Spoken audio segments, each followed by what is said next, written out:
누가복음 23장 42절 43절을 함께 보도록 하겠습니다. 신약성경 138페이지에 기록이 되어 있습니다. 누가복음 23장 42절 43절 우리 한 목소리로 함께 읽도록 합니다. 이르되 예수여 당신의 나라에 임하실 때에 나를 기억하소서 하니 예수께서 이르시되 내가 진실로 내게 이르노니 오늘 내가 나와 함께 낙원에 있으리라 하시니라. 아멘. 오늘 본문은 예수님께서 십자가에 달리신 이후 일어난 사건을 그리고 있습니다. 이 골고다 언덕에는 예수님과 함께 십자가에 달린 두 명의 사람들이 있습니다. 이 두 사람은 똑같이 범죄한 삶을 살았지만 그 마지막은 확연하게 달랐습니다. 무엇이 달랐는지 오늘 본문 말씀을 통해서 함께 살펴보도록 하겠습니다. 내용 관찰 1번입니다. 예수님과 함께 십자가에 달린 두 행악자는 각자 예수님께 무엇을 요청합니까? 예수님 곁에 두 사람이 달렸습니다. 그런데 이 두 사람은 전혀 달랐습니다. 먼저 그중 한 사람은 예수님을 조롱하며 말했습니다. 앞서 우리가 살펴본 것처럼 지도자들은 예수님의 정체성에 대해서 질문했듯이 이 한쪽의 행악자 역시 예수님의 정체성에 도전을 합니다. 만일 그리스도라면 자신과 그들을 구원하라라고 예수님을 향해 조롱하는 모습을 볼 수 있습니다. 하지만 또 한편의 행악자는 달랐습니다. 다른 행악자와 백성들의 지도자와는 대조되는 모습이죠. 오히려 이는 이 또 다른 사람에게 하나님을 두려워하지 않느냐라고 말합니다. 그리고 이 행악자는 42절에서 예수님께 부탁합니다. 예수님께서 하나님의 나라에 임하실 때 자신을 기억해 달라고 말입니다. 두 행악자가 있었지만 이 두 사람 예수님을 바라보는 시선이 완전히 달랐다는 것을 우리가 성경을 통해 살펴볼 수 있습니다. 내용 관찰 2번입니다. 예수님께서는 죄를 회개하고 도움을 구한 행악자에게 어떤 말씀을 하십니까? 잠시 살펴본 것처럼 이 한편 행악자는 자신을 기억해 달라고 예수님께 요청을 했습니다. 그때 예수님의 반응이 오늘 함께 읽은 43절입니다. 43절을 함께 읽도록 합니다. 예수께서 이르시되 내가 진실로 내게 이르노니 오늘 내가 나와 함께 낙원에 있으리라 하시니라.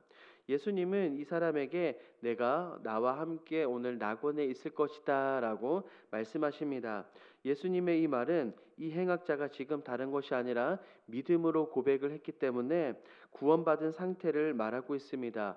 이 사람이 어떠한 삶을 살아왔고 어떠한 범죄를 저질렀는지를 모르는 사람입니다. 하지만 그의 믿음의 고백, 그의 간곡한 요청에 의해 그는 구원의 감격을 그 자리에서 맛보고 있는 것을 우리가 알 수 있습니다.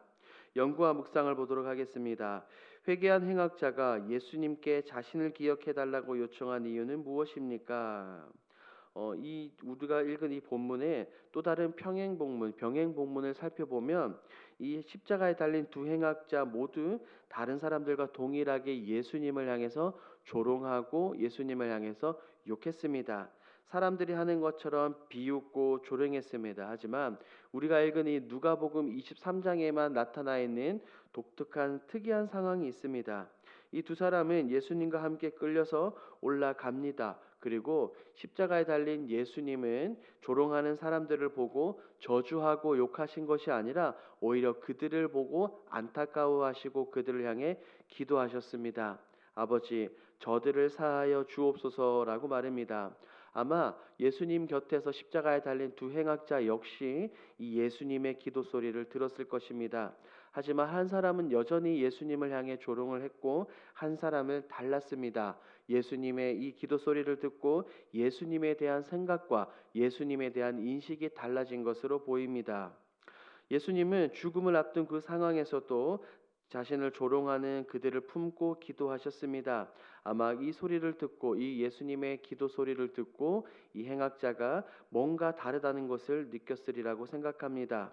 그리고 이 사람들 역시 인근에서 거주했거나 혹은 감옥에 있었더라도 예수님에 대한 소식은 분명하게 들었을 것입니다. 왜냐하면 예수님은 너무나도 유대 땅에서 너무나도 유명한 분이셨기 때문이죠. 그래서 이 행악자는 우리 주님께 자신을 기억해 달라고 분명하게 요청한 것입니다. 이 사람은 예수님이 어떤 분인지 예수님이 구원자라는 사실을 분명하게 깨달은 것으로 보입니다. 여기서 느낀 점을 보도록 하겠습니다. 죽음을 앞둔 두 행악자의 서로 다른 요청을 보며 무엇을 느낍니까? 이 두 사람의 모습을 보며 나는 지금 예수님을 어떻게 바라보고 있는지 다시금 생각해 보게 되었습니다. 두 사람 모두 똑같이 예수님을 보았고 예수님에 관한 소식을 들었을 것입니다.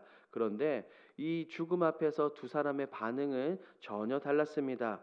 똑같이 죽음을 앞둔 순간을 맞이했지만 한 사람은 예수님을 조롱했고 또 한 사람은 예수님께 구원받은 사람이 있습니다.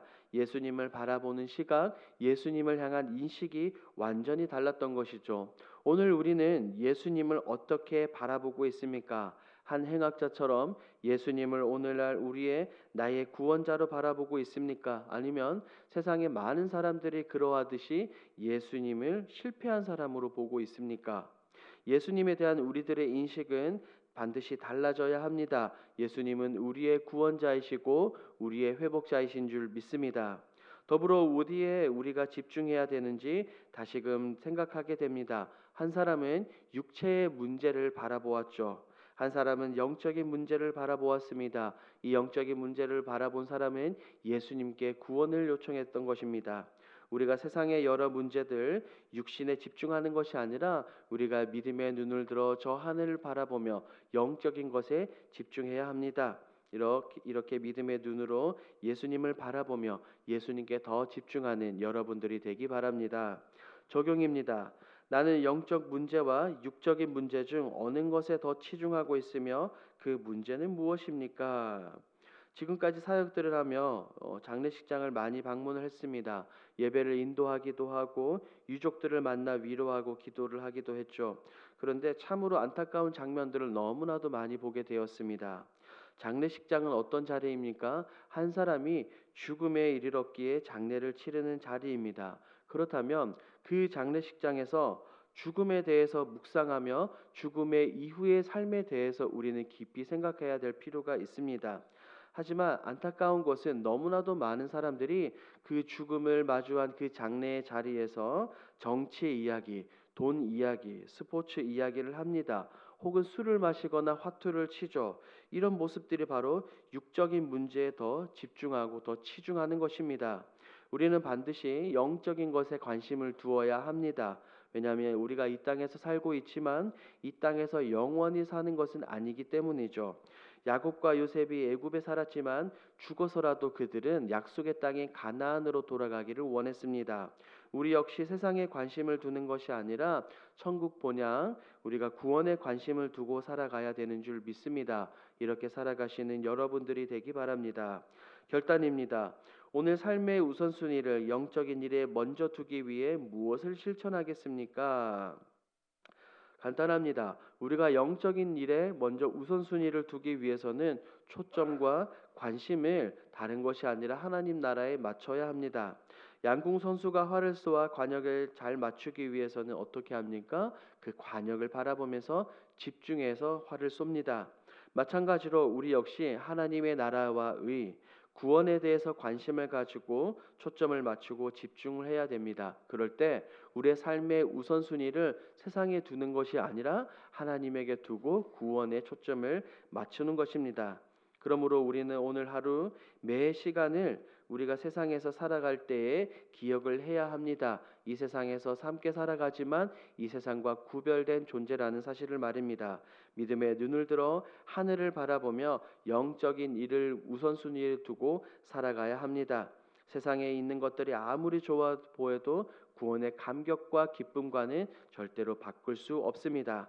그러므로 하늘의 것을 사모하며 관심을 가지고 살아가는 여러분들이 되기 바랍니다. 그럴 때 구별된 그리스도인, 영적인 그리스도인, 참된 예수 그리스도를 믿는 그리스도인이 되는 것입니다. 이러한 모습으로 살아가시는 저와 여러분들이 되길 주님의 이름으로 축복합니다. 아멘. 함께 기도하겠습니다.